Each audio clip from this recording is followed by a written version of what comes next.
स्वार्थ के बारे में डॉक्टर मनमोहन सिंह जी का, कुणाल किशोर जी, और मैं तो खुद पे रिसर्च भी करता हूँ, उसको काट दिया जाए। गीत गा के आपका मन बहलाएंगे।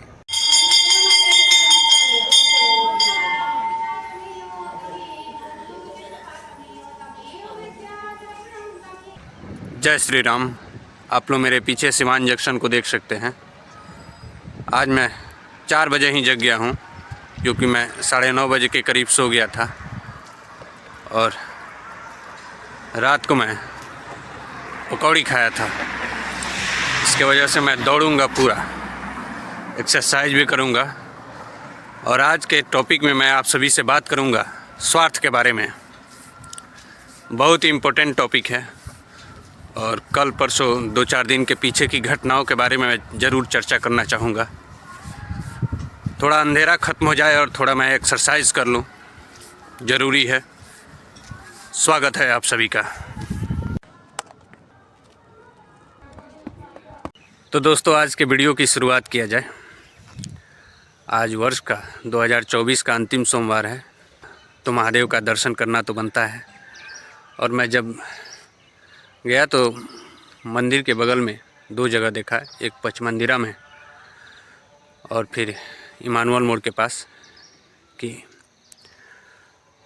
पीपल के चबूतरा पे महिलाएं चारों तरफ पूजा कर रही थी घूम घूम के।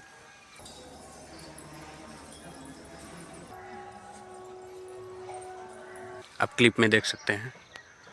आज अमावस्या है और पता नहीं क्या दिवस है, मैं उतना रिसर्च नहीं किया हूँ। मुझे लग रहा था कि मैं ही सुबह जगा हूँ और महिलाएं, आप समझे कि वो नहा धोवा के पूजा कर रही थी। बाकी रोड पर कोई दिख नहीं रहा था। हाँ, तो मैं करंट सिचुएशन के बारे में चर्चा करना चाहता था। करंट सिचुएशन में ये है कि हमारे पूर्व प्रधानमंत्री डॉक्टर मनमोहन सिंह जी का निधन हो गया है। वित्त मंत्री के तौर पर उनके योगदान को कोई भुला नहीं सकता है। और कल का न्यूज़ है कि महावीर मंदिर ट्रस्ट समिति के अध्यक्ष रहे हैं या उसके सदस्य रहे हैं कुणाल किशोर जी का निधन हो गया है। बिहार में उनका योगदान कोई भुला नहीं सकता है। शायद महावीर मंदिर पटना उन्हीं का बनवाया हुआ है, जो पटना जंक्शन के सामने है। और महावीर मंदिर में जो भी पैसा डोनेट किया जाता है, कैंसर अस्पताल है महावीर मंदिर का, उससे आप समझ सकते हैं कि फ्री में इलाज होता है या बहुत कम पैसे लगते हैं उसमें। उनका इसमें बहुत बड़ा योगदान है। तो बिहार के लिए बहुत बड़ी क्षति है।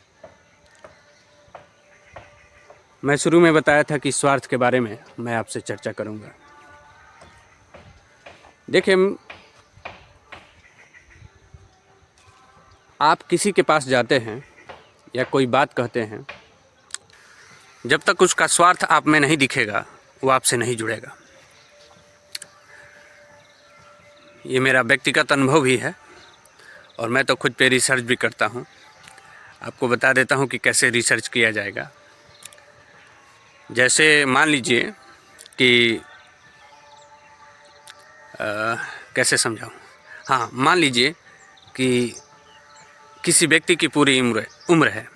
उसकी उम्र की गणना देखिए तो एक बच्चा है, बचपन उसको बोला जाता है, फिर वो किशोर हो जाता है, किशोरावस्था हो जाता है, फिर वहाँ से चलता है तो यंग हो जाता है, युवा हो जाता है, फिर वो युवा के बाद प्रौढ़ावस्था में आ जाता है, फिर उसके बाद बूढ़ा हो जाता है। ये उम्र की बताया गया है ना कि ये उम्र का, इस उम्र से इस उम्र को ये नाम दिया गया, इस उम्र से इस उम्र को बचपन हो गया, जवानी हो गया, किशोरावस्था हो गया, प्रौढ़ावस्था हो गया, वृद्धावस्था हो गया, ऐसे बोला जाता है। रिसर्च करने का तरीका बता रहा हूँ। आप एक क्वेश्चन ले लीजिए, कोई क्वेश्चन ले लीजिए और आप किसी से कोई बात नहीं बताइए। आप वही सवाल, ओपिनियन लीजिए उसी सवाल का कि किसी बूढ़े से वो क्या जवाब देता है, किसी जवान किसी 80 साल के उम्र के व्यक्ति से, किसी 70 साल के उम्र के व्यक्ति से, किसी 40 साल के उम्र के व्यक्ति से और किसी 20 साल के उम्र के व्यक्ति से, किसी 12 साल के उम्र के व्यक्ति से और मन करे तो आप ले सकते हैं, 7-8 साल के बच्चों से भी ले सकते हैं। उसका क्या जवाब होगा एक ही क्वेश्चन को। ये रिसर्च करने का तरीका है, इससे आपको पता चल जाएगा कि कौन किस उम्र में कैसे सोचता है। ये थोड़ा आइडिया है मेरा, मैं ऐसे सोचता हूँ। तो मेरा अनुभव भी है कि जब तक दूसरे का स्वार्थ नहीं मिलेगा वो आपसे जुड़ेगा नहीं। एक कहानी के माध्यम से मैं आपको इसको समझाता हूँ।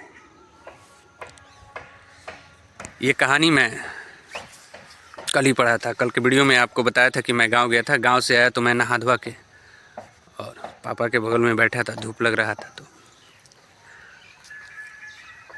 एक व्यक्ति का बगीचा था और उस बगीचे में एक आम का पेड़ था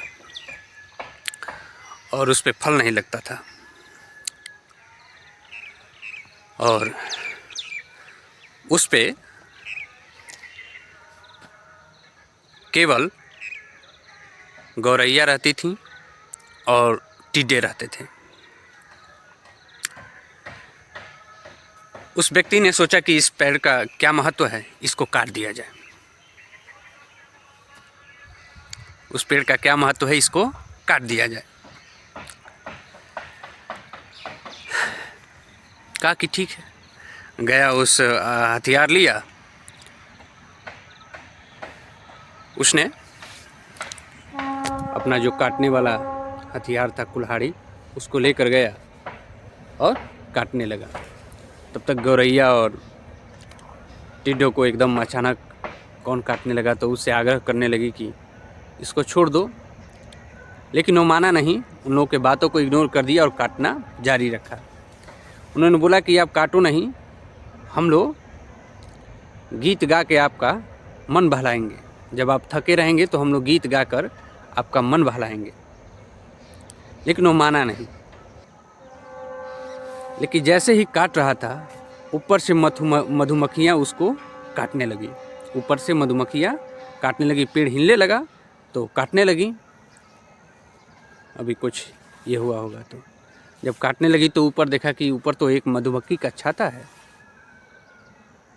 और काट रहा था तो ऊपर से मध टपकने लगा कुछ देर बाद। तब तो हाथ लगाया, मध को चखा, ये तो मध बहुत स्वादिष्ट है। छोड़ दिया क्योंकि उसका स्वार्थ उसको मिल गया कि ऊपर मधुमक्खी का मध छाता लगा हुआ है और ये जितना बड़ा होगा उसको उतना ज़्यादा मध मिलेगा। आप इस कहानी को अगर समझ गए होंगे तो समझिए कि मेरे वीडियो बनाने का जो उद्देश्य है वो पूरा हो गया आज का। और भी एक कहानी है, लेकिन वो लंबी कहानी है। वो चंगेज़ खान की कहानी है। कल ही उसी कहानी से जुड़ा हुआ था, मैं पढ़ा था। और उसमें 4-5 कैरेक्टर है, उसका मैं चर्चा नहीं करूँगा। याद नहीं, उतना नाम याद नहीं आ पा रहा है। लिख लूँगा तो याद ही आ जाएगा। स्टोरी याद है मुझे, कभी फिर सुना दूँगा। तो आज के वीडियो के लिए इतना ही। आज के वीडियो में इतना ही। और मैं एक शमशान घाट में आया हूँ। ये पीछे एक शमशान घाट बन रहा है, मैं वहीं पे आया हूँ। मैं आशा करता हूँ कि आप लोग